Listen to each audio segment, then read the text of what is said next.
நம்மளை சுற்றி இருக்கிறவங்கெல்லாம் இங்கே ஒரு ரேட் ரேஸில் இருக்கிறப்ப நம்மளும் நமக்கே தெரியாமல் அந்த ரேஸில் மாட்டிக்கிறதுக்கு சான்சஸ் நிறைய.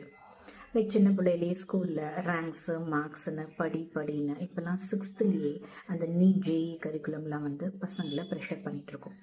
அடுத்து வேலை, ப்ரமோஷன் எப்போ, ஆன்சைட் ஆப்பர்ச்சுனிட்டிஸ் எப்போ, அந்த மாதிரி கல்யாணம் எப்போ, குழந்தை எப்போ, அதுக்கடுத்து வீடு வாங்கலையா, கார் வாங்கலையான்னு இப்படி மற்றவங்க என்ன நினைப்பாங்க, மற்றவங்க என்ன சொல்லிடுவாங்க அப்படின்னு தான் பாதி பேர் இங்கே நிற்காமல் ஓடிட்டே இருக்கும்.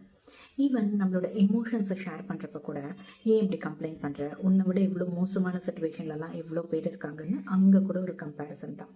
இதனால் பேர்ன் அவுட் தான் மிச்சமாகும்.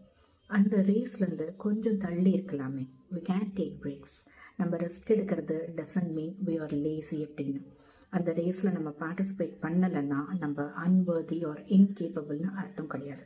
அந்த ரேஸில் நீங்கள் பின்னாடி இருக்கீங்க மற்றவங்களை விட அப்படின்னா தட் டசன்ட் மீன் ஃபெயிலியர்.